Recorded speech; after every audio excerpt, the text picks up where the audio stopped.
안녕하세요. 펄이 빛나는 밤의 주펄입니다. 반갑습니다. 오늘은 2024년 7월 22일 오후 11시 4분입니다. 마이크 소리를 좀 키워봤는데 뭐 괜찮지요? 좀 목소리하고 이제 음악이랑 대충 밸런스가 맞을 겁니다. 반갑습니다. 잘 지내셨는지요?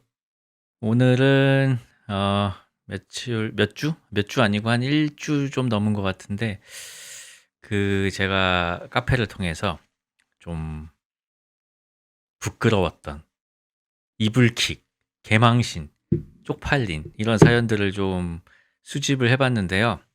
왠지 오늘 밤 해보면 재밌을 것 같아서 읽어보도록 하겠습니다. 사실 저도 미리 읽어보지 않았습니다. 신선한 상태로 저도 즐기고 싶기 때문에 미리 읽어보지 않았고요. 지금부터 사연 게시판에 들어가서 하나하나 서치를 해가면서 읽어드리도록 하겠습니다. 일단 노래 하나 듣고 시작하시죠. 자, 오늘 첫 곡은 말이죠. 노래를 안 정해놨습니다, 오늘도. 요아소비가 그렇게 인기가 있다는데 요아소비 노래 하나 들어볼까요? 자, 요아소비 노래 하나 듣고 시작하겠습니다. 네, 요아소비의 아이돌우였습니다. 자, 오늘의 개쪽 사연, 첫 번째 사연 읽어드리겠습니다. 안녕하세요, 펄디. 개쪽 특집이라 다들 막강한 썰들을 가지고 올 것 같은데 저도 그에 비하면 미약하지만 쪽팔렸던 기억을 하나 꺼내봅니다. 때는 한 2년 전이었을 겁니다. 당시 고등학생이었던 저는 친구 한 명과 학원에서 수업을 듣곤 했습니다. 그 수업에 대해 잠깐 설명드리자면 넓은 강의실의 소수정예 느낌으로 10명 안쪽의 학생들이 함께 듣던 수업이었습니다.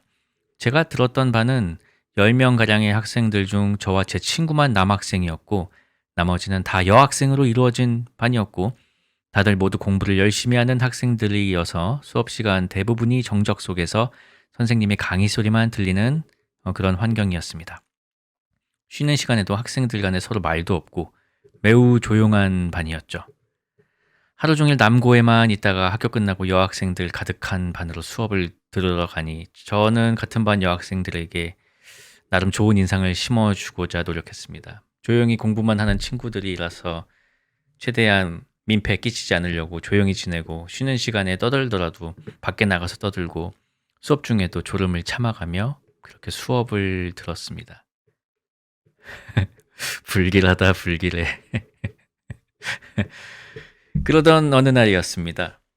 그날은 유독 더운 날이었고 마지막 시간에 체육 수업으로 축구까지 했습니다. 땀에 절은 남고생의 웅취는 퍽 역겹다는 것을 잘 알고 있었기에 저는 학교 끝나고 집에 들러 찬물로 샤워를 하고 새 옷으로 갈아입고 학원으로 향했습니다. 학원은 저희 집에서 걸어서 20분 정도의 거리에 위치해 있었고 한참을 걸어 학원에 도착했습니다. 수업 시작 후 선생님은 직접 문제를 풀어보는 시간을 주셨고 모두가 집중하여 문제를 풀기 시작했습니다.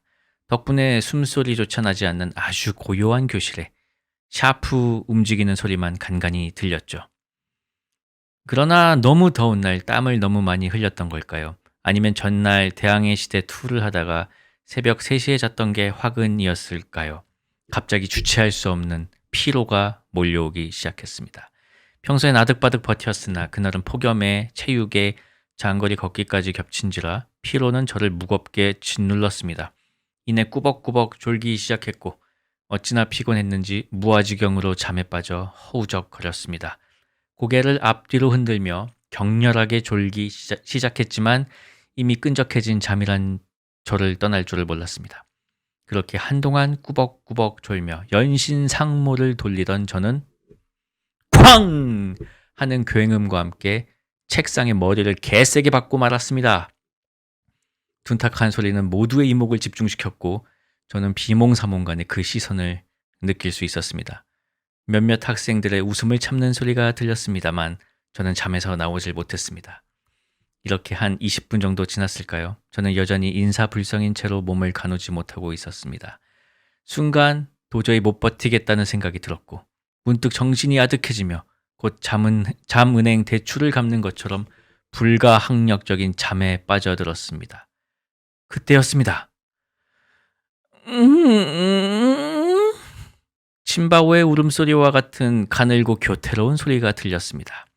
저는 그 소리에 화들짝 놀라 잠에서 깨었고 그 소리가 제 성대에서 독자적으로 나온 잠꼬대라는 걸 알고 나자 여태껏 경험해보지 못한 수치심이 밀려왔습니다. 그 와중에 쓸데없이 뇌란 녀석은 이 상황을 자연스럽게 넘기려고 연신 억지 기침을 마구 해댔습니다. 잠꼬대가 기침의 일부인 것처럼 느껴지게 하려던 심산으로 말이죠. 하지만 그런 얄팍한 수에 누가 넘어가겠습니까? 그 일련의 일들은 저를 더욱더 쪽팔리게 만들 뿐이었죠. 황급히 고개를 들고 주변을 살피니 마침 선생님은 나가 계셨고 주위의 여학생들은 모두 웃음을 참으며 문제에 집중하려 노력하는 게 보였습니다. 제 친구는 차마 고개를 들지 못하고 아무 말도 않고 있었습니다. 그날 이후로 저는 친구에게 이른바 잠꼬대맨이 되었습니다. 한동안 학교에서 좀 자려고 하면 그 친구가 야, 이번엔 사이렌 울리지 마라 라면서 놀렸고 아직까지 만나면 그날 일을 얘기하곤 합니다. 정말 도망치고 싶었다는데 어디 당사자만 할까요? 신청곡은 A$AP Rocky의 LSD입니다. 그 보약 이름 LSD가 아니라 러브 야스 드림이란 뜻입니다. 여러분도 함께 음악에 취해보며 제가 잠에 취해 몸의 통제권을 잃었던 그 순간을 느껴보시길 바랍니다. 그리고 음악이 끝났을 때 함께 간드러지는 침바우 잠꼬대 을 다 함께 외쳐보시길 바랍니다. 너무 쪽팔려 진짜. 일단 노래 듣고 오겠습니다. A$AP Rocky의 LSD였습니다. 댓글창에 그래서 이런 소리를 내셨다는 거죠? 라는 댓글이 있었고요. 채팅창에 아무튼 사연자분께서 굉장히 졸음을 이기지 못하고 요상한 소리를 내셨다는 그런 사연이었습니다. 다음 사연 읽어보겠습니다. 안녕하세요. 더운 여름철 공포사연 엄청 재밌게 들은 펄떡이입니다. 이번에는 쪽팔렸던 사연을 풀어보자고 하셔서 제가 대학교 때 있었던 별거 아닌 썰을 풀어보고자 합니다. 제가 새내기 시절에 9년 전이죠. 와이드한 핏이 유행하는 요즘과는 달리 그때 당시는 다리에 붙는 종류의 바지를 많이 입었었는데요. 저 또한 수업을 들을 때 비교적 딱 맞는 핏의 청바지를 입고 수업에 참여했었습니다. 그 시간은 외국어 듣기를 하는 조용한 시간이었고 듣기가 끝나고 교수님이 아직 교실로 들어오지 않은 고요한 시간이었습니다. 저는 낑기는 바지 탓에 원활하게 소리 없는 방구를 낄 수 없음을 알고 계속 참아왔는데요. 아니 이게 미치겠는 게 화장실로 가면 방구가 안 나오는 겁니다.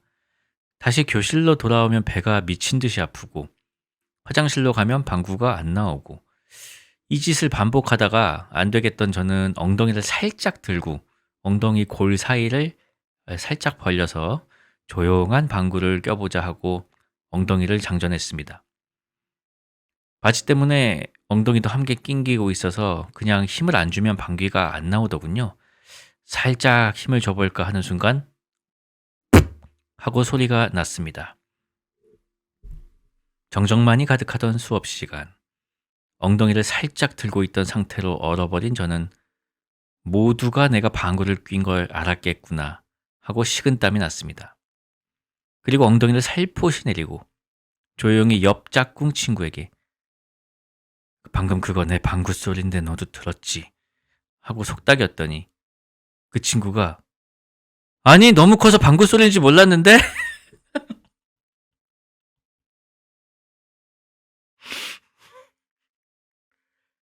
너무 소리가 컸던 나머지 의자 끄는 소리나 다름 없었던 소리로 들렸을 수도 있던 겁니다. 아무튼 그 사건은 그렇게 마무리되었지만 눈치 빠른 누군가는 알고 있었겠죠. 엉덩이를 살포시 올리고 번개같이 큰 방구를 찔려버린 누군가가 있었다는 것을. 이렇게 쓰니 참 이렇게 쓰니 참 별거 아니네요. 그때는 세상이 무너지는 것처럼 쪽팔렸는데 제 신청곡은 3년 전 주퍼월 라디오에서 처음 들었던 아직도 제가 좋아하는 그 여름 노래 테일러 스위프트의 어거스트 신청하고 싶습니다.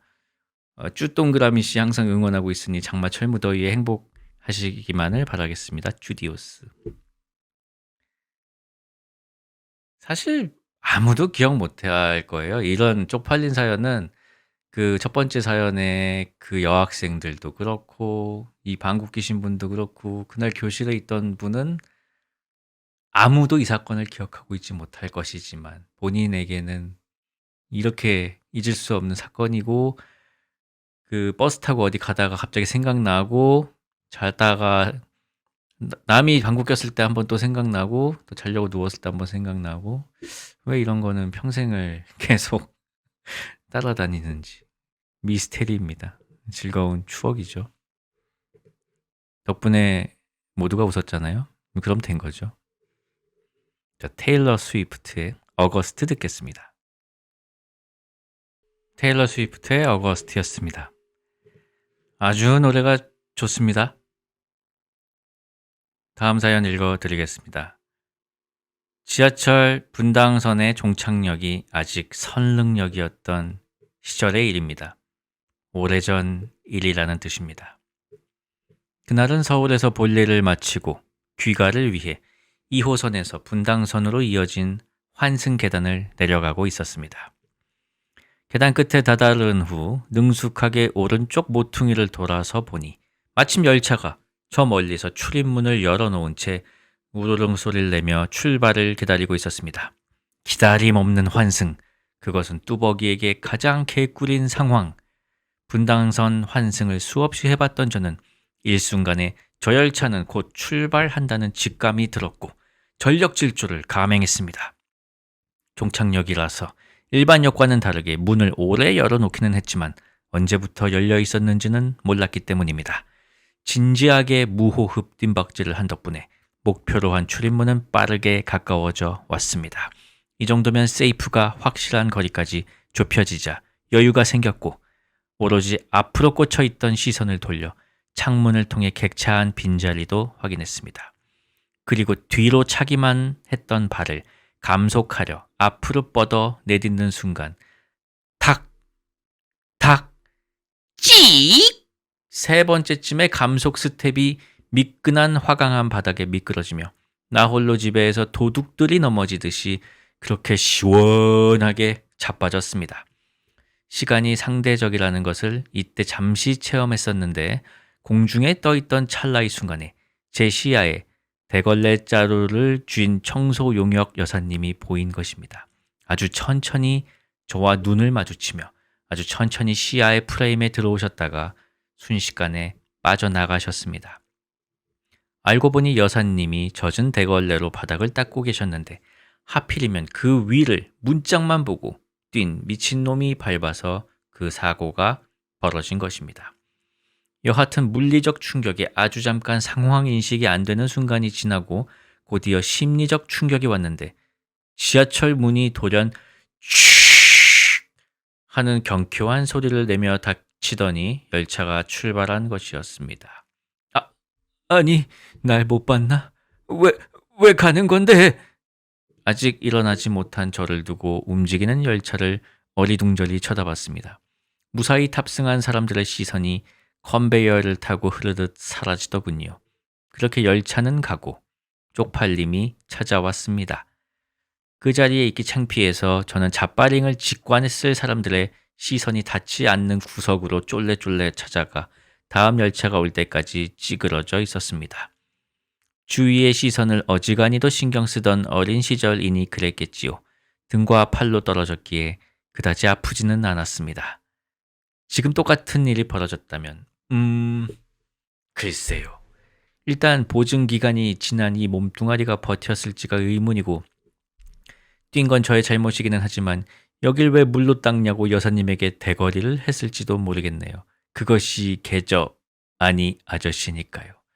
이 일 이후로 뛸 때마다 항상 바닥 상태를 확인하며 뛰는 습관이 생겼습니다. 그렇게 불은 뜨겁고 칼날은 날카롭다는 걸 알아가며 어른이 되는 거 아니겠습니까? 이상 짜내고 짜낸 저의 인생 가장 쪽팔렸던 사건이었습니다. 들어주셔서 감사합니다. 뛰다가 넘어지기. 저도 몇 번 있죠. 진짜 저는 교문 앞에서, 이거 항상 이렇게 좀 약간 주변의 시선이 의식되고 그런 나이에 있었던 일들이 기억이 잘 나는 것 같은데, 저도 교문 앞에서 한번 개 자빠진 적이 있어요. 그냥. 어느 정도로 자빠졌냐면은 그 교복 바지가 찢어지고 무릎에서 피가 엄청 많이 났거든? 근데 남녀공학이었단 말이에요. 저희가 아마 그때 저녁 먹고 이제 야자하기 전에 아마 쉬는 시간이었을 거야. 근데 개 자빠지고 아무렇지 않은 듯이 이제 걷기 시작하는데, 근데 아무렇지 않지가 않았던 거임. 아무렇지 않게 걸을 수가 없는 데미지가 이미 와가지고 나는 아무렇지 않게 걷는다고 생각하고 있었는데 엄청 쩔뚝대고 있었던 거임. 그래서 친구들이, 야, 너 왜 이렇게 쩔뚝거려? 야, 너 바지 찢어졌어. 야, 너 피 엄청 나.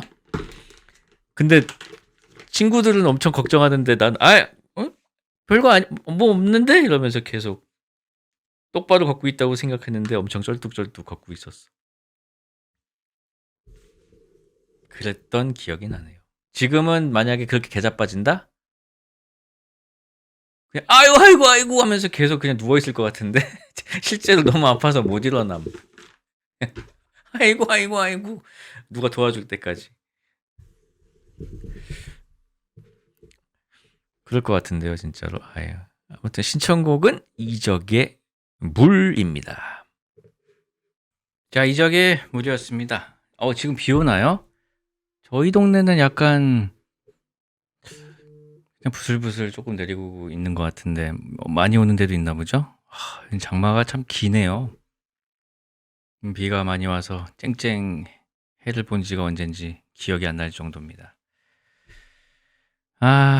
천둥까지 치고 바람도 많이 붑니까? 아이고. 밖에 다닐 때 조심하시길 바라고요.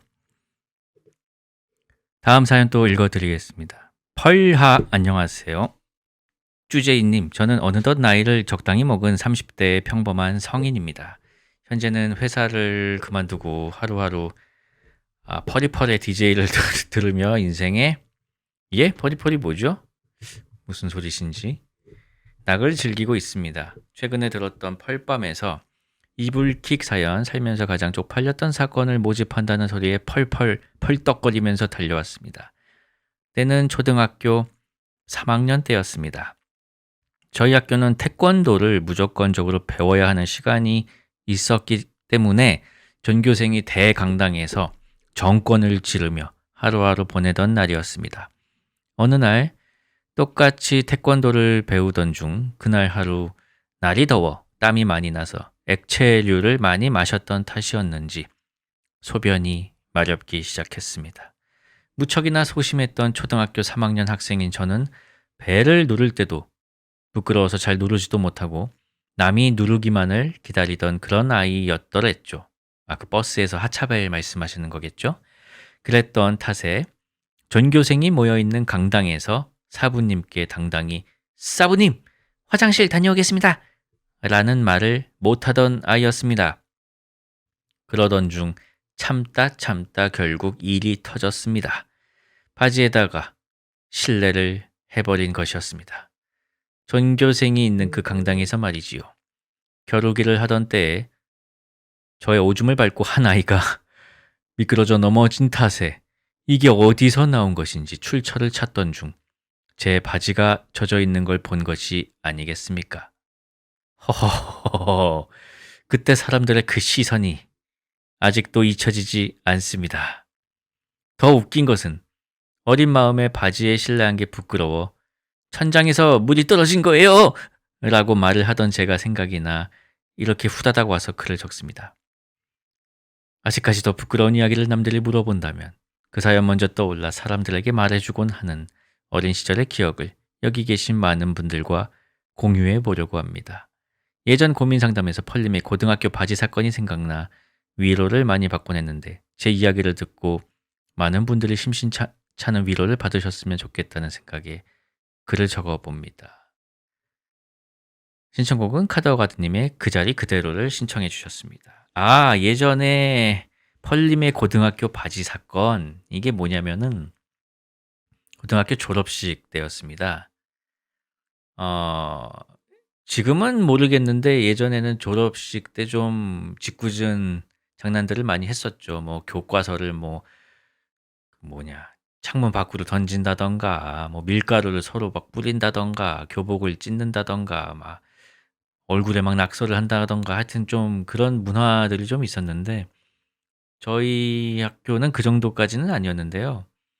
근데 제 친구 중에 그 바지를 되게 잘 찢는 기술자가 하나 있었어요. 그 방식이 어떤 식이냐면 일단 상대방 바지 호주머니에 자기의 손을 넣습니다. 그 상태로 힘껏 아래쪽으로 내리면은 그 바지 옆 봉제선을 타고 바지가 반으로 갈라져요. 그 그 뭐지? 치파오처럼. 예, 치파오가 돼 버립니다, 바지가. 그 춘리가 돼 버려요. 그 근데 제 친구가 그 기술자가 저한테 이제 그걸 시전을 한 거예요. 근데 보통 이제 졸업식이 2 월에 있지 않습니까? 그날따라 이제 매서운 강추위가 있어 가지고 제가 평소에는 내복을 절대로 안 입는데 상남자 특 내복 안 입음.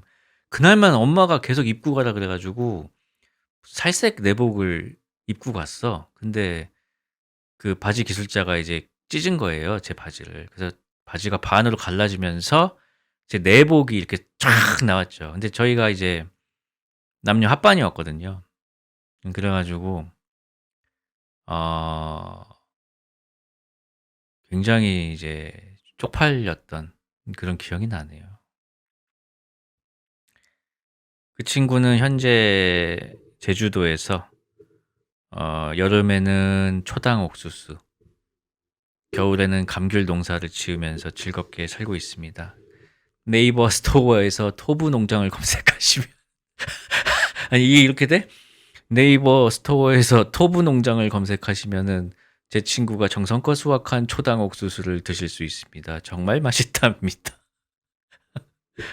아니 교회 다니거든요. 그 교회 엄청 열심히 다니던 친구였어요. 토부 농장. 네. 토부입니다. 부. 그 브라운 아이드 걸스 할 때 그 부입니다. 토부. 아, 겁나 맛있습니다. 예, 호박도 맛있고요.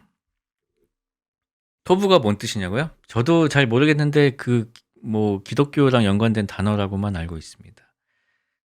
자, 카더가드님의 그 자리 그대로 신청해 주셨고요. 틀어드리겠습니다. 카더가든의 그 자리 그대로였습니다. 자, 다음 사연 읽어드리겠습니다. 안녕하세요, 주펄님. 요즘 방송 잘 보고 있습니다. 바로 본론으로 넘어가지요. 몇 년 전 여름이었습니다. 저는 가족들과 여행을 가기 전 다 같이 이마트에서 장을 보러 갔는데요. 1층 식품 코너였습니다. 저는 잠시 시식 코너를 도느라 가족들과 떨어졌죠. 만두와 너겟 같은 시식 상품들을 먹고 슬슬 엄마를 찾던 저는 저 멀리 카트를 밀고 가는 엄마를 발견했습니다. 저는 엄마에게 다가가 엄마가 밀고 있던 카트의 한쪽 팔을 기댄 채 엄마가 무엇을 담았는지 둘러보았어요. 카트에는 김밥, 초밥 같은 즉석식품과 과자 몇 개가 담겨 있었습니다. 저는 무심코 말하고야 말았습니다. 엄마 이런 걸 왜 사? 그 말과 함께 엄마를 쳐다보았지만 그곳엔 당황한 표정을 지은 아주머니가 서 계셨지요. 그때 사과를 했어야 하는데 저는 너무나 당황한 나머지 같은 외마디 탄성을 내뱉으며 유채화 하이템플러 마냥 뻣뻣한 빠른 걸음으로 도망치고 말았습니다. 지금이라도 그 아주머니께 사과드리고 싶네요. 갑자기 남의 밥상에 지적질을 지적질을 하고 튄 저의 무례를 용서하십시오. 아이, 뭐 이런 적 많죠, 뭐. 아이고, 사람 뭐 잘못 보는 거 뭐 너무 많지, 뭐. 저도 엄청 많아요. 저는 옛날에 전혀 상관없는 어떤 분이 계셨는데 김풍 작가님인 줄 알고 수염 기르고 그래서 인상이 되게 비슷한 분이 계셨거든요. 그래가지고 저는 막 풍이 형인 줄 알고 한 3분 정도 얘기한 적도 있어. 아니, 그게 어떻게 가능할까 싶죠? 아, 근데 했다니까요. 근데 나중에 알고 보니 풍 형이 아니었던 거임. 아, 근데 그분이 누군지 기억이 안 나네. 그분도 가끔 이렇게 TV에 나오시던 분이었는데 아무튼 그런 적도 있고요.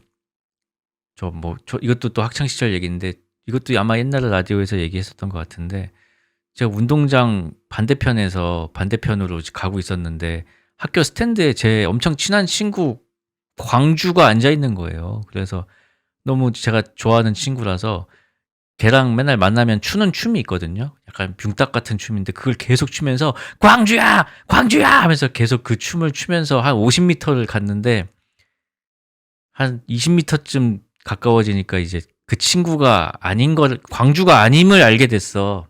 전혀 모르는 애야.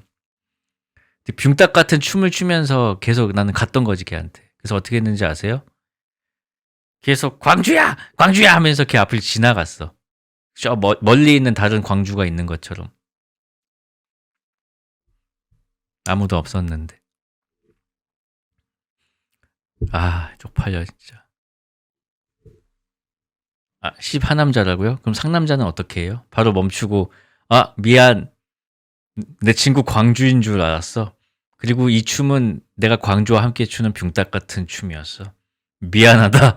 이렇게 해야 되나? 아무튼 신청곡은 비틀즈의 Come Together입니다. 비틀즈의 Come Together였습니다. 와, 이 노래 진짜 너무 좋네요. 자, 다음 사연 읽겠습니다. 다음 사연 큰 거입니다. 안녕하세요, 펄디. 30대 펄순이입니다. 거두절미하고 기억 저편에 처박혀 있던 개 쪽팔렸던 사연을 써봅니다. 때는 7년 전, 대학교 2학년이었던 저는 중국에서 한 학기 동안 공부하는 중이었어요. 그러던 중 중국의 명절 연휴가 오고 학교에서 저의 단짝이었던 같은 과 2살 어린 동생, 그리고 중국을 오며 알게 된 같은 학교의 오빠들, 동생들과 내몽골 패키지 여행을 가게 됩니다. 한 장소에서 다음 장소까지 거의 10시간 정도 버스를 타고 달려야 했기에 몇 시간에 한 번씩 휴게소에 들러 화장실을 가곤 했는데요. 평소와 다름없이 화장실 칸에 들어갔는데 푸세식이더라고요. 옛날 한국 공중화장실에서 많이 볼 수 있었던 그 쪼그려 앉는 변기. 다만 한국과 다른 특이했던 점은 쪼그려 앉았을 때 제 상체가 바라보는 방향이 한국에서처럼 문 쪽이 아니라 벽 쪽이었다는 겁니다. 이해가 되시죠? 쪼그려 앉았는데 내 눈앞이 보통 이제 문이잖아요. 그리고 그 문에 막 스티커 붙여 있잖아요. 뭐 변기에 휴지를 버리지 마세요. 뭐 이런 거 막 붙어 있잖아요. 근데 벽 쪽이었다는 거임. 그러니까 문을 등지고 쪼그려 앉는 구조였던 거예요. 아무튼 저는 문을 잘 잠그고 벽을 바라보고 바지를 내린 후 쪼그려 앉았습니다. 그런데 오랜만에 변기에 쪼그려 앉아서 그런지 순간 무게중심을 잃고 뒤로 휘청였습니다. 우와! 외마디를 외치며 넘어지지 않도록 저는 등 뒤로 오른손을 뻗어서 지탱하려고 했는데 문이 열리는 거예요. 저는 그대로 바지를 내린 채로 뒤로 벌러덩 넘어지고 말았습니다. 한국 화장실은 문이 안에서 당겨야 열리는 구조인 반면 이 내몽골의 미친 공중화장실은 안에서 밀어야 문이 열리는 것이었습니다. 사실 정말 개 같은 기억이라 정확히 기억은 안 나는데 문을 제가 안 잠근 것일 수도 있고요. 아무튼 문제는 저의 하반신이 전라 상태로 허벅지까지 화장실 칸으로 튀어나와 누워 있었고 제 시야에는 세면대에서 손 씻고 있는 4명의 외국인 여자들이 보였다는 겁니다. 뒤로 나자빠지는 그 찰나의 순간이 억겁의 시간으로 느껴지며 밖에 수많은 사람들, 그리고 나와 같이 여행을 온 한국 친구들이 있으면 어쩌지? 하는 걱정에 눈앞이 아득해졌는데 생각보다 사람이 적고 한산하여 한국인도 없는 것 같고 이 와중에 그래도 다행이야 라고 생각했습니다. 이제 잽싸게 일어나서 들어가기만 하면 돼. 한 그 순간 밖에서 저의 가장 단짝이었던 2살 어린 동생이 화장실 문을 열고 들어오면서 우리는 눈을 마주쳐버리고야 말았습니다. 저는 너무 당황한 나머지 그 누워있는 상태에서 잽싸게 움직일 수가 없었고 그 친구 또한 온몸이 얼어붙어서 언니? 언니 뭐해? 라고 간신히 물었어요. 그 친구의 미친 듯이 흔들리는 동공, 불쾌함, 황당함, 개웃김이 모두 혼합된 그 눈빛을 아직도 잊을 수가 없습니다. 그치만 그녀는 화장실 칸에서 반전라 상태로 튀어나와 화장실 바닥에 누워 자기를 쳐다보고 있는 제 모습이 얼마나 충격적이었을까요? 그 뒤로 제가 어떻게 수습했는지는 사실 기억이 잘 나지 않습니다. 족같은 기억은 뇌가 지워버린다는데 제가 지워버렸나 봐요. 그 친구는 제가 수습하고 나온 뒤 웃느라 거의 쓰러져서 오열했고요. 저도 같이 오열했던 것 같네요. 개 쪽팔린데 제가 생각해도 너무 웃겨서요. 살면서 불특정 다수에게 거시기를 보이는 일. 이게 도대체 뭔 해괴망측한 일이랍니까? 난 바바리맨도 아닌데요. 그 친구는 제가 왜 그러고 있었는지 아직도 모릅니다. 설명하려고 할 때마다 서로 웃느라 말을 못했거든요. 몇 달 뒤에 다시 시도해보려고 했으나 그때 화장실 이 얘기만 나와도 서로 오열해버려서 그냥 묻어버리기로 했습니다. 그 친구가 이 방송을 듣는 날이 올까요? 저도 보여주고 싶지 않았지만 보고 싶지 않았을 불특정 다수의 외국 여성분들과 그 친구에게 심심한 사과를 전합니다. 신청곡은 유리상자의 사랑해도 될까요로 하겠습니다. 추신, 망각은 축복이라고 하던가요? 잊어버리는 사람만이 행복할 수 있다.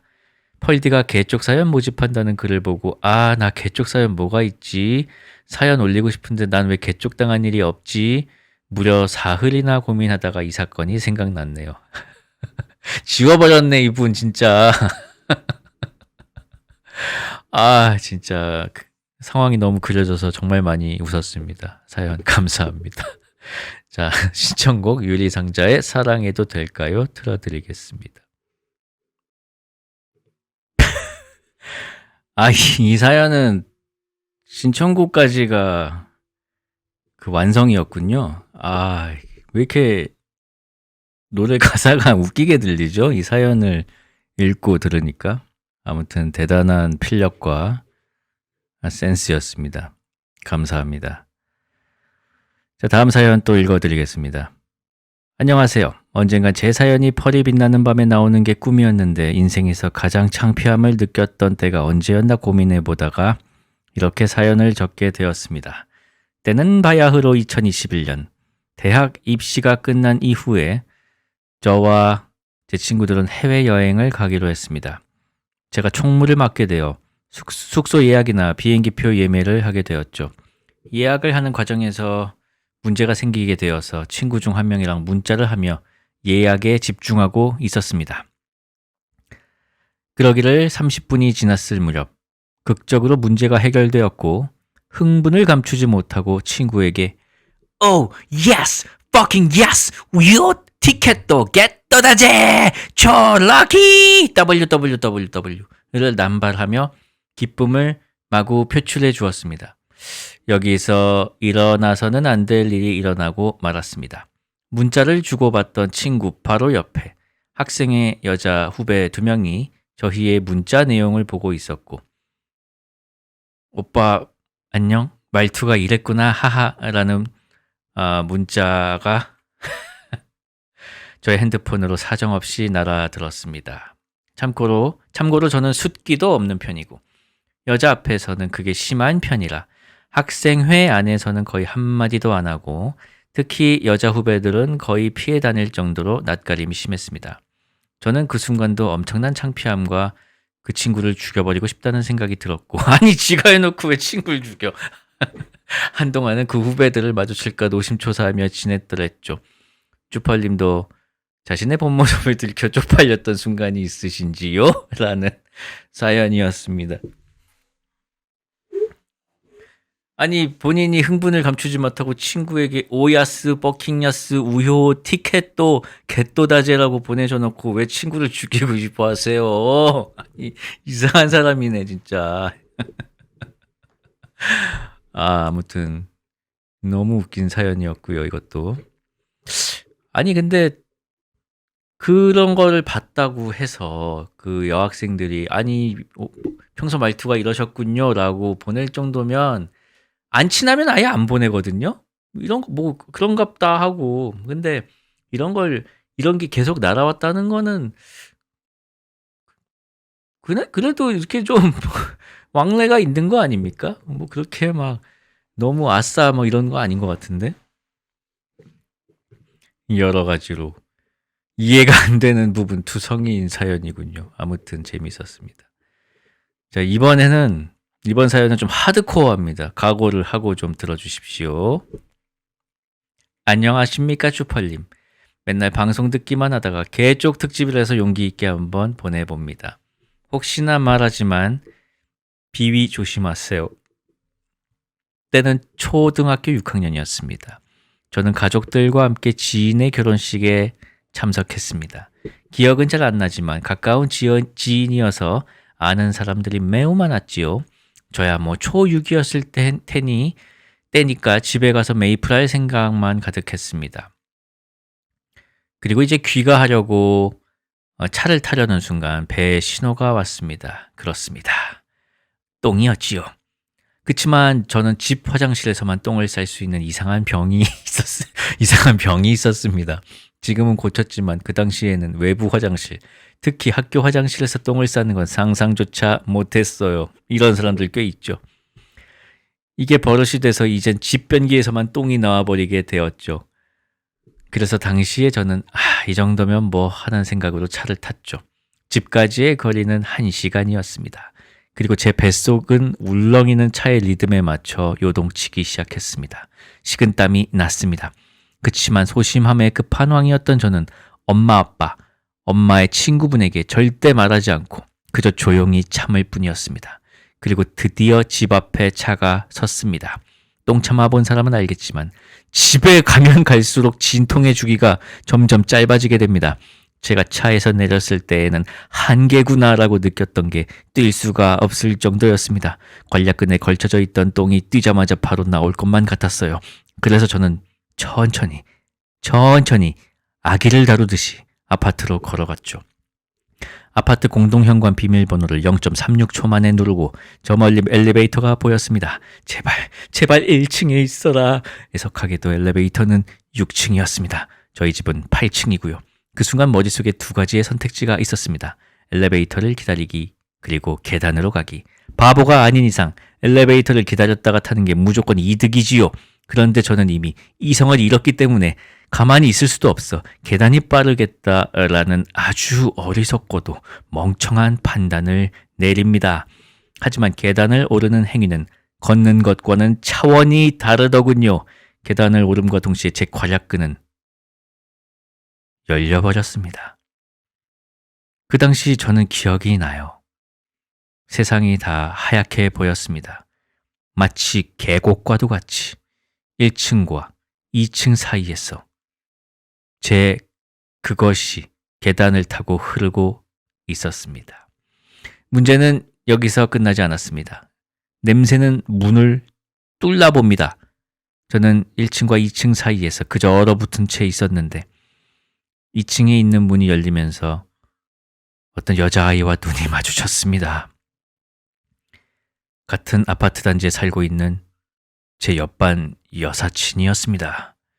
그 친구는 저의 하얗게 질린 얼굴과 계단을 타고 흐르는 폭포를 번갈아 보더니 다시 문을 닫았습니다. 뒤늦게 아파트로 들어온 엄마와 아빠 그리고 엄마의 친구분 모두가 폭포를 보았지요. 사실 그 뒤는 기억이 잘 안 납니다. 정신을 차리고 보니 저는 집 욕조에서 오염된 바지와 다리를 멍하게 씻고 있었어요. 그리고 저는 제 다리에 묻어있는 다량의 무언가 아몬드인지 과일의 씨앗인지 모를 것들을 발견했습니다. 여러분, 조심하세요. 참고로 아파트에서 똥 싸면 어떻게 치우는지 궁금하신 분들이 계실 것 같아 말씀을 드리자면 어머니와 아버지가 경비 아저씨와 함께 물호수로 다 씻겨버렸다고 합니다. 어머니께서 저를 다독였어요. 같은 아파트 주민들 1층, 2층 모두가 결국 나와서 목격했다고 함. 제 초등학교 친구, 엄마, 아빠, 엄마 친구, 경비 아저씨 모두 미안해요. 라는 사연이었습니다. 이럴 수 있어요. 이럴 수 있죠.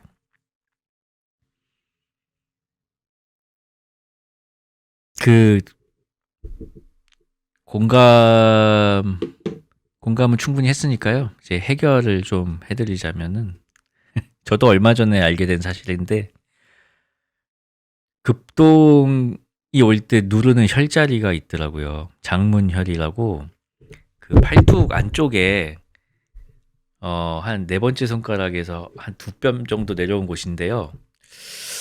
그 검색해보면 나오거든요. 근데 제가 원래 이런 혈자리 이런 거는 잘 안 믿는데 이거는 효과가 있더라고. 플라시보인지 뭔지 모르겠는데 아무튼 효과가 있음.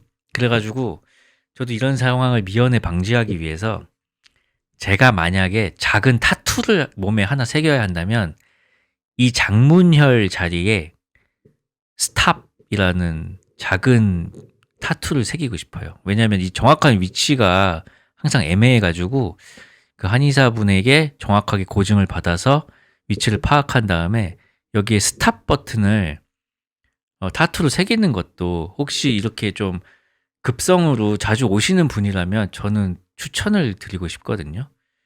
한번 누가 용기 있는 분이 먼저 좀 시도를 해주셨으면 하는 바람이 있습니다. 고 버튼은 없냐고요? 고는 버튼이 필요가 없잖아요. 먼저 하라고요? 아 근데 타투 아프잖아요. 아파서 싫어요. 자, 다음 사연 또 읽어드리겠습니다. 신청곡은 제가 오늘 하나 특별히 딱 맞는 노래가 하나 있네요. TLC의 Waterfall이었습니다. 자, 다음 사연 또 읽어드리겠습니다. 자, 이 이불킥 사연들을 읽다 보니까 대부분 뭐랄까요? 들어가는 곳에서 나오는 사연들이 많네요. 그러니까 나오면 안 되는 곳에서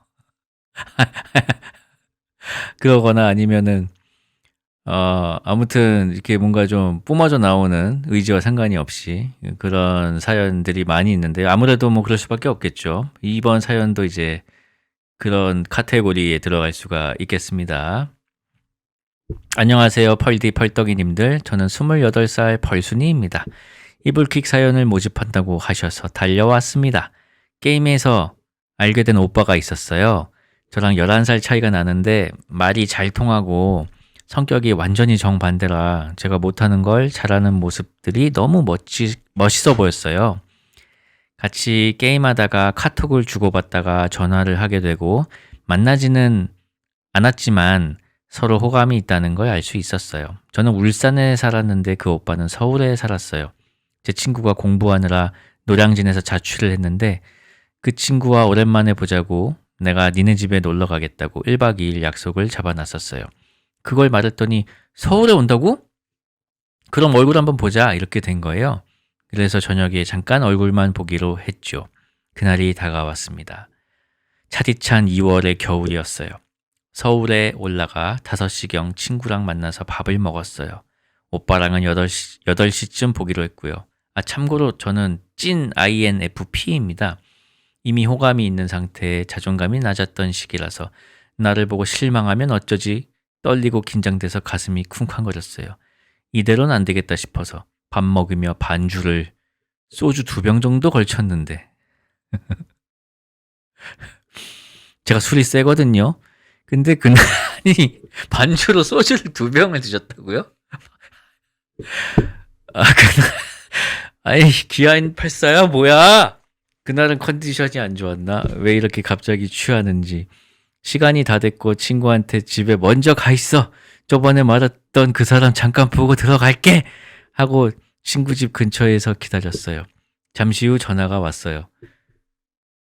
다 왔는데 어디야? 심장이 터질 것 같고 술 기운이 더 올라오고 차 한 대가 쓱 보이더라고요. 타라고 하길래 조수석에 탔어요. 대화하면서 가다가 마실 거 하나 사서 한강 드라이브 잠깐 하고 다시 친구 집 앞에 거의 다 왔는데 제가 멀미가 심하거든요? 긴장하고 술도 좀 취하고 멀미까지 하니까 이게 속이 너무너무 안 좋더라고요. 제가 제어할 새도 없이 조수석에 탄 채로 아까 먹었던 안주들을 모조리 토해버렸어요. 하면서 고양이가 토하는 것처럼 꿀렁꿀렁 냄새 지독했고 그냥 엉망이었어요. 그 상황도 저도 모두 엉망진창. 둘 다 당황했어요. 심지어 그게 그 오빠 차가 아니고 회사 차였대요. 다 토하고 저는 딱딱하게 굳어서 계속 미안해, 미안해, 미안해만 반복했죠. 지금 쓰면서도 그때 창피하고 쪽팔리고 어떻게 해야 할지 모르겠는 그 기분이 떠오르네요. 발을 동동 구르게 돼요. 다시 한번 말하지만 저는 찐 INFP입니다. 토하고 나서 제일 먼저 든 생각은 이 오빠랑 이제 연락 안 해야겠다. 아니, 못한다. 끝이다. 였습니다. 근데 오빠는 1초 당황하고 바로 괜찮아. 닦으면 돼. 진짜 별거 아닌 일이야. 내려봐. 괜찮아. 진짜 괜찮아. 하면서 제 입이랑 옷을 다 닦아줬어요. 그 말을 듣고 차에서 내리면서 저는 미안해 라고 말하고 속으로는 여전히 난 이제 연락 못한다. 절대로 바이바이 라고 생각하고 있었는데 어찌 저를 그렇게 잘 아는지 정면에 서서 제 양쪽 어깨를 손으로 잡고 눈을 마주치면서 야, 잘 들어. 이거 진짜 아무것도 아닌 일이니까 집에 들어가서도 나한테 꼭 연락해. 꼭 연락해야 돼. 약속해. 꼭 연락해. 꼭 알겠지? 들어가 봐. 정말 괜찮아. 이렇게 말하면서 눈을 계속 마주치고 있는데 그 눈에서 진심이 느껴졌고 이 사람은 지금 차가 중요한 게 아니라 내가 중요해 보였어요. 제가 토한 거에는 화가 안 났는데 이 뒤로 연락을 무시하면 화를 낼 것 같다는 걸 느꼈어요. 그래서 진짜 눈 꼭 감고 용기 내서 연락을 했습니다. 그렇게 3년 연애하고 작년 4월에 결혼해서 지금 아기 만들기 열심히 하고 있네요. 게임에서 만나서 그런지 컴퓨터 나란히 놓고 같이 게임하면서 취미 같이 하고 좋습니다. 지금 옆에서 배 내밀고 누워서 유튜브 보고 있어요. 정말 개쪽 기억인데 감사한 소중한 기억이기도 하네요. 글을 잘 쓰는 편이 아니라 살짝 걱정되긴 하는데 아무튼 간에 읽어주셔서 감사합니다. 이야, 멋있다, 멋있어. 멋있어. 이야. 참 남편분이 아주 어떻게든 지금 깎아내리시려는 채팅이 있는데요. 회사 차라서 그렇다. 자기 차였으면 달랐을 것이다. 아니, 회사 차라서 더 대단한 거 아니야?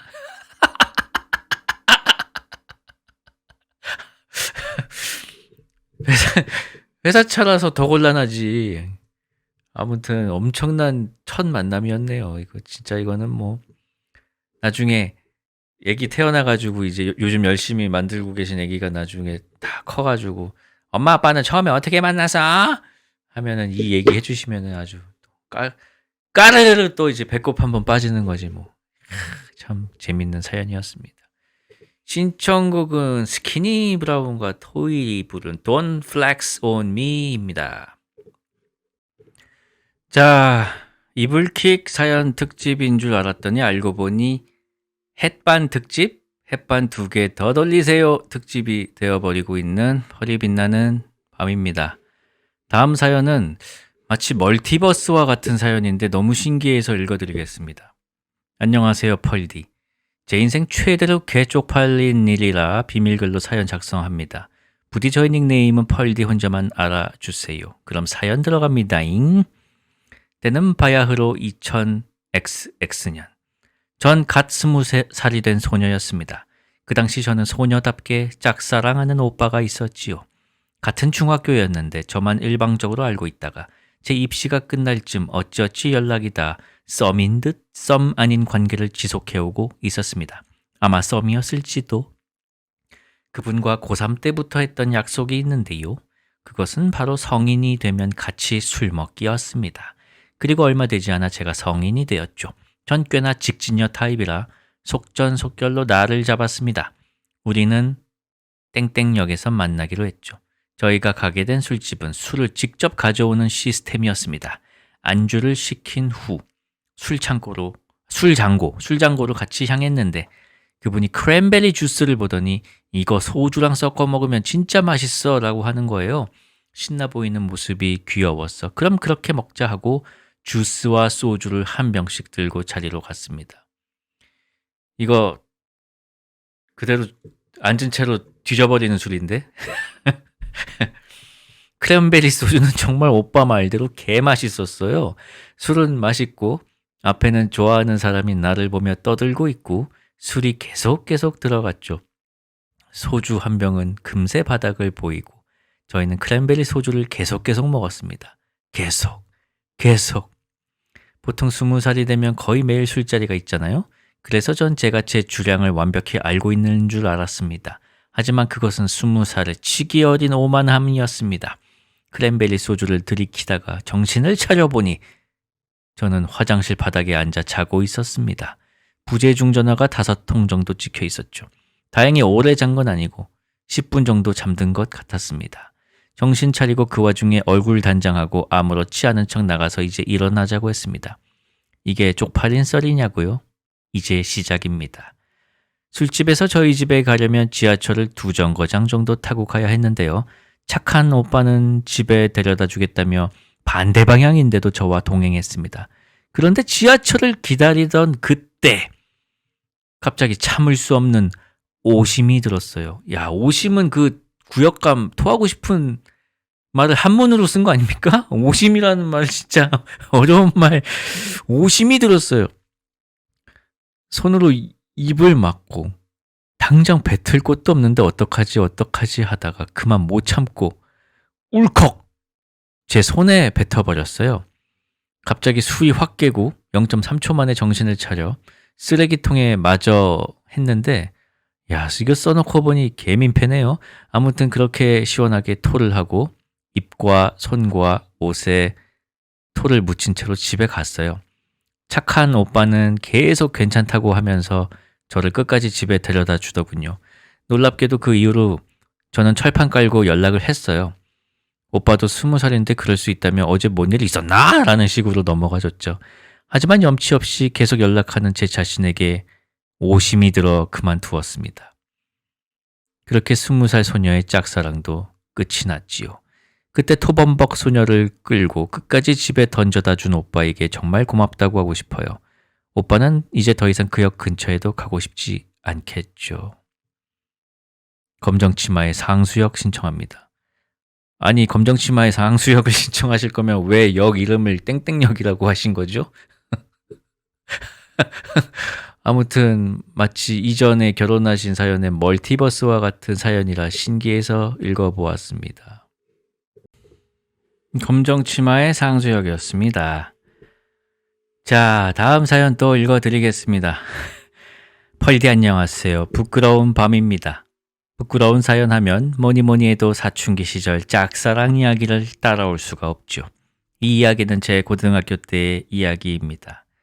저는 전교생이 20명 남짓한 아주 작은 학교를 다녔습니다. 사람이 적다 보니 모두가 서로에게 어떤 일이 벌어지고 있는지 아주 잘 알고 있는 그런 화기애애한 학교였지요. 저는 1학년 때부터 한 여자아이를 짝사랑하고 있었습니다. 그맘때 모든 짝사랑이 그렇듯 제 짝사랑은 당사자만 모르는, 아니 아마 당사자도 알고 있는 그런 공공연한 짝사랑이었습니다. 왜 당사자보다 주변인이 더 신나는 그런 짝사랑이 있잖아요. 오늘은 어떤 행동을 했는데 이게 조금 점수를 딴 것 같다. 오늘은 어떤 이야기를 했는데 이런 부분이 잘 맞았다. 미연시에나 나올 만한 저의 소소한 일상 이벤트들은 그 무렵 다른 여자아이들에게 무엇보다 흥미진진한 로맨스 소설이었습니다. 하지만 사랑은 결국 당사자 둘이 벌이는 이벤트죠. 혼자 열심히 로맨틱해도 결국 어떤 행동을 할 수 있을 만큼 저는 용감하지 못했습니다. 어느 해인가 신종플루 열풍이 전국을 휩쓸고 있었습니다. 조금 특별했던 커리큘럼을 가진 우리 학교는 약 한 달여간의 긴 국내 여행을 마치고 여행의 마지막 종착역인 익산의 미륵사지에 와 있었습니다. 쓸쓸한 백제의 마지막 흔적에서 끝나가는 여름과 여행을 맛보고 있던 저는 마치 가슴에서 매미가 우는 것처럼 어디서 왔을지 모를 용기를 한껏 부풀려 그 여자아이의 옆에 섰습니다. 생각보다 이야기가 술술 잘 풀렸습니다. 여행 중에 있었던 일, 사실은 좋아하는 척했던 가수의 이야기, 어라, 이러다 결혼하는 거 아닌가 싶을 정도로 달콤한 시간들이었습니다.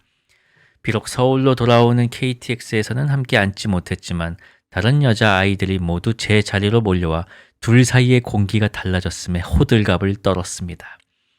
며칠간의 휴식이 끝난 후 우리 학교는 일본 여행을 위해 사전 모임 시간을 가졌습니다. 그 무렵 신종플루는 더욱 가열차게 세력을 확장시켰고 타미플루라는 약이 효과가 좋다며 품절이 이어지던 때였습니다. 당연히 사전 모임 때에도 신종플루에 걸려 나오지 못한 아이들이 많았습니다. 그 여자아이도 마찬가지였고요. 익산에서의 2시간이 우리 사이의 새로운 시작이라고 생각했던 저는 처음으로 그 아이에게 문자를 보냈습니다. 신종플루 걸렸다며? 몸은 좀 괜찮아? 많이 아프다, 열 많이 나. 여기까지만 할 걸 그랬어요. 그 당시도 문자를 보내자마자 대체 무슨 생각으로 이런 문자를 했는지 머리를 쥐어뜯었던 기억이 납니다. 병원 안 가봐도 되겠어? 내가 같이 가줄까? 아니, 그 아이에게도 어머니가 있고 아버지가 있고 하다못해 듬직한 남동생도 있는데 고등학교 2학년인 제가 그 아이의 보호자라도 되려고 했던 걸까요? 내가 뭔데 그 아이와 호흡기 내과 데이트를 하겠다고 마음을 먹은 것일까요? 그 아이의 답변이 올 때까지의 시간은 그야말로 잔인한 3분이었습니다. 응? 네가 왜? 차라리 답변이 없었다면 덜 아팠을까요? 이어진 일본 여행 내내 그 아이가 의식적으로 저를 피하는 것이 느껴졌습니다. 익산 판타지의 후속이 궁금했던 여자아이들은 제가 어떤 오지랖을 부렸는지는 꿈에도 모른 채 저를 열심히 위로해줬지만 그 문자 내용을 알았다면 저는 아마 여권도 빼앗기고 일본에 그대로 버려졌을 겁니다. 이 일이 벌어지고 한 7년쯤 지난 어느 해, 이제는 친구 사이로 함께 떠난 여행에서 맥주의 힘을 빌어 이때 일에 대한 용서를 구했지만 이 아이는 이런 일이 있었는지 기억도 하지 못하더군요. 아니, 어쩌면 시든 짝사랑에 대한 뒤늦은 배려였을지도 모르겠습니다. 긴 사연 읽어주셔서 감사합니다. 신청곡은 아키라 테라오의 하바나 익스프레스입니다. 야, 대단한 문장력입니다. 정말 너무 훌륭한 사연이었습니다. 이 사연을 읽으면서 제가 든 생각이 공포 사연하고 이제 이불킥 사연에 이어서 어떤 사연을 모집해 볼까 생각을 했는데 망한 사랑 특집도 재밌을 것 같습니다. 뭐 짝사랑이라든지 어쨌든 그런 망해버린 사랑 특집을 한번 또 모집을 해야겠다는 생각이 문득 들었습니다. 재밌잖아요? 다음 사연도 망해버린 사랑의 이야기인데요. 읽어드리겠습니다. 안녕하세요. 개 쪽 특집을 한다길래 개같이 달려온 20대 중반 남성입니다. 대학을 갓 입학한 18년도 3월에 학교에서 신입생 환영회가 있었습니다. 개강 직후 신입생들을 위해 선배들과 함께 술집을 빌려 모두 같이 노는 그런 자리였습니다. 기안팔사님이 제일 좋아하는 자리죠. 이거는 제가 한 말입니다. 과에 학생들 규모가 조금 있는지라 남녀 3대3으로 조를 나누어 테이블을 잡았는데요. 거기서 그녀와 마주치고 말았습니다. 남중 남고를 지내서 여자와 말도 잘 섞지 못하는 저는 모든 여자가 비슷하게 보였습니다. 하지만 처음으로 그녀만은 다르게 보였어요. 새하얀 피부에 주펄림처럼 동그란 얼굴, 오밀조밀한 이목구비에 여자치곤 조금 낮은 톤의 목소리가 매력적인 사람이었습니다. 여자의 얼굴을 제대로 쳐다보지도 못하는 주제에 이 사람은 뭔가 다르다 싶었어요. 하지만 술을 잘 못하는 그녀와 옆에서 술게임 시키기 바쁜 학과 선배 덕분에 저희 테이블은 일찍 파하고 말았습니다. 그 후로 학교를 다니며 자주 그녀와 마주치게 되었죠. 듣는 수업도 대부분이 겹치고 이름의 성과 초성이 같아 항상 출석도 같이 불렸어요. 그러던 중 4월인가 5월에 MT를 가게 되었고 거기서도 어김없이 그녀와 같은 조가 되었습니다. 앞에서 말은 저렇게 했지만 실제로 그녀와 말을 사적으로 섞어보진 않았습니다. 눈도 못 마주치고 혼자 관심만 가지는 그런 찐따남이 저였어요. MT를 대비해 다 같이 모여 춤 연습을 하고 MT에서 먹을 메뉴를 정하고 그러다 끼리끼리 교정해서 술 마시고 등등 다 같이 놀면서 자연스럽게 말을 걸 타이밍이 정말 많았음에도 저는 부끄러움에 그녀를 외면하고 회피했습니다. 그러던 중 MT에 먹을 재료들을 사는 날이 왔습니다. 다 같이 마트에서 쇼핑을 하는 와중에 저 혼자만 마음이 심란했습니다. 며칠 전 동기들과 기숙사에서 술을 마시며 제가 홧김에 그녀에게 톡을 보냈던 사건이 있었고 다음날 그녀에게 온 톡을 확인한 저는 혼자 얼어붙어 일십을 했었어요. 미친놈. 일십을 한 것도 후회되고 한참 기다리다 보내자니 시기를 놓친 것 같고 생각보다 회신이 빠른 그녀의 태도에 찐따 특유의 상상의 나래와 무한 의미 부여 때문에 이미 저는 그녀를 상상만 해도 얼굴이 붉어지는 지경에 이르렀습니다. 마트에서 장을 보던 중 혼자 카트 끌기에 급급한 저에게 보다 못한 그녀가 말을 걸었어요. 민수는 뭐 먹고 싶은 거 없어? 먹고 싶은 거? 좆됐다. 제 머리는 이미 좆됐다는 생각밖에 없었고 마침 그때 새로 나온 불닭볶음면이 눈에 보였습니다. 저거 처음 보는데 먹어보고 싶다. 괄호 열고 찐따 같은 말투로 괄호 닫고 제 말을 들은 그녀는 빙그레 웃으며 같은 조 선배에게 달려가서 불닭 새로운 라면 나왔는데 저거 먹고 싶어요 라고 말해주었습니다. 하지만 돌아온 과 선배의 말이 다 같이 먹을 수 있는 거 사야지 이 녀석아. 아니, 말을 전해줬을 뿐인데 쿠사리는 그 여자가 먹었군요. 저는 그 말을 듣고 진짜 뇌정지가 왔습니다. 제 말을 곧이곧대로 들어준 그녀가 고맙기도 하고 당황스럽기도 하고 돌아온 선배의 대답과 물끄러미 저를 돌아본 그녀의 모습에 소스라치게 놀라 고개를 돌리고 갈 길을 갔습니다. 무친놈. 그 뒤로는 그녀와 말도 한마디 안 섞고 끼리끼리 놀며 쇼핑을 마쳤습니다. 선배의 한 소리를 뒤집어 쓴 그녀가 저를 좋게 보지 않을까 싶었지만 쇼핑을 끝으로 헤어질 때 그녀는 고맙게도 또 저에게 말을 걸어줬습니다. 민수는 술 좋아하나 봐.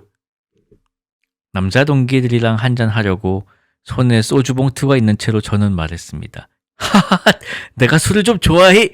찐따 같은 말투로. 이번엔 최대한 친근하게 말해야겠다 싶었는데 너무 무서워서였을까요? 가쁜 숨을 쉬다가 그만 코에서 왕코 딱지가 발사되고 말았습니다. 히히히, 내가 술을 좀 좋아해? 푸슝! 대학교 1학년 늦은 겨울 그렇게 제 첫사랑 아닌 첫사랑은 막을 내렸습니다. 지금 생각해도 그날이 초봄이었는데 유난히 추웠어요. 추운 날에 잊지 못할 사건을 선물한 날씨를 저주하며 신청곡으로 윤종신의 환생을 부탁드립니다.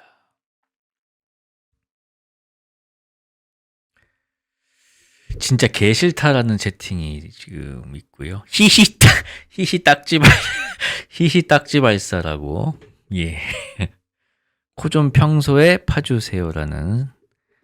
그리고 제가 마지막으로 사연 하나, 코와 관련된 사연 하나 읽어드리고 윤종신의 환생 띄워드리면서 오늘 방송을 마치도록 하겠습니다.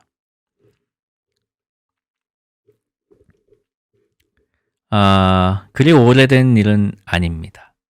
한 일주일 전이었나? 저는 대학 청소년 교육 지원이라는 장학금 제도를 통해 아이들 돌봄 센터에서 근무하며 장학금을 벌고 있었습니다. 센터에서의 근무는 아이들이 워낙 활발하고 장난기가 많아서 늘 새롭고 재밌는 근무지만 그날은 아이들이 유독 저를 놀리는 날이었습니다. 한 친구를 필두로 아이들이 제가 앞에만 서면 들쑥 날쑥 이라고 노래를 부르며 깔깔 웃었습니다. 저는 평소에 아이들이 탕후루 노래나 티라미수 케이크 등의 노래를 자주 부르며 놀았기에 이건 또 무슨 노래야? 라며 별 대수롭지 않게 넘어갔는데 아니 애들이 돌림 노래 마냥 계속 불러대는 것이 아니겠어요? 그래서 이게 뭐지? 뭐가 들쑥날쑥한 거지? 하고 생각하고 있었는데 같이 일하시는 돌봄 선생님이 저보고 화장실에 한번 다녀와 보라고 하는 겁니다. 그래서 저는 오잉 하며 화장실에 가서 거울을 봤습니다. 뭐가 묻은 건가? 얼굴에 뭐가 들쑥날쑥 났나? 하지만 별 문제가 없었습니다. 그냥 원래 못생긴 얼굴인데 오늘 유난히 빠았나? 하고 계속 거울만 보고 있는데 어라! 저는 발견하고 말았습니다. 제가 숨 쉴 때마다 은밀한 코털 한 녀석이 까꿍 하면서 들쑥 날쑥 움직이고 있던 것이었습니다. 저도 거울을 보면서 이야 이거 진짜 왕건인데 겁나 들락날락거리네 하면서 그제서야 왜 애들이 그렇게 노래를 불러댔는지를 이해했습니다. 그래서 코털 제거해야겠다 하면서 녀석을 잡으려는데 이놈이 계속 카이팅을 하는 것이 아니겠어요? 제가 폐활량이 별로 좋지가 않아서 날숨이 3초가량 유지가 되는데 겨우 이 조만한 녀석이 무슨 제 손톱에는 절대 안 걸린다는 식으로 도망가는 겁니다. 그렇게 내가 얘는 진짜 뜯는다 라는 마음으로 진짜 사투를 벌이고 있는데 그 순간 기다려도 오지 않는 제가 궁금했는지 한 아이가 화장실에 갑자기 들이닥쳤습니다. 그리고는 선생님 코털 뽑는다 하고는 까르륵 웃으면서 센터 내에 거의 무슨 공습경보 마냥 사이렌을 울리더군요. 결국 코털 녀석은 제거되었지만 저의 쪽팔림은 그 며칠간 유지되었답니다. 그리고 저는 친구들에게 놀리지 말아달라고 부탁하며 애들이 가장 좋아하는 종이접기 공장 요구를 계속해서 받아들이며 끝도 없이 종이접기의 늪에 빠지게 되었지요. 글을 읽어주셔서 감사합니다. 여러분도 어디 나갈 때 거울을 보고 코 흥 한번 하고 다니십시오. 저처럼 봉변에 처할 수가 있습니다. 라는 사연이었습니다. 너무 웃기네요. 들쑥날쑥 선생님. 이제 한번 그렇게 되면 애들은 이제 계속 이제 코털 선생님이라고 부를 텐데요. 정말 종이를 한 1000장은 접으셔야 할 것 같은 사연이었습니다. 진짜 웃기네요. 코털이라는 게 참 말해주기도 좀 민망한 그런 게 있더라고요. 그래가지고 제가 예전에 침착맨님하고 그 그림 형제라는 프로그램을 촬영하고 있는데 이제 슛 들어가야 되는데 갑자기 PD님 중에 한 분이 오시더니 귓속말로 코털 정리를 하셔야 할 것 같다고. 그래서 또 뒤돌아서 카메라 안 보이게 코털 뽑고 그렇게 시작한 적도 있었죠. 그거 엄청 민망합니다. 근데 그런 얘기를 들으면 요즘엔 카메라 화질이 워낙 좋아가지고 너무 잘 보이거든요. 자, 아무튼 오늘 너무 웃긴 사연들 많이 들었고요. 대체로 정리해보자면 나오지 말아야 할 것이 나오는 사연들이라고 보면 될까요? 대충 나오지 말아야 할 것이 나오기 때문에 너무 쪽팔린 그런 일들이 생기는 거겠죠. 마지막으로 윤종신의 환생 들으시면서 오늘 개쪽 특집은 마무리 짓도록 하겠습니다. 사연은 언제든지 계속 받고 있으니까요. 부끄러운 일들 있으면 또 올려주시고요. 공포 사연도 계속 올라오고 있습니다. 이것도 또 한번 모아서 한번 읽어드리도록 하겠습니다. 그리고 공포 사연, 이런 특집 사연이 아닌 일반 사연도 또 많이 올라오고 있기 때문에 또 특집이 아닌 그냥 평범한 펄이 빛나는 밤, 플레인 요거트 같은 거죠. 플레인도 한번 진행하도록 하겠습니다. 아니면 플레인은 버디펄 녀석한테 몰아주도록 하겠습니다. 아무튼 좋은 밤 되시고요. 저는 다음 시간에 다시 뵙도록 하겠습니다. 안녕히 계십시오.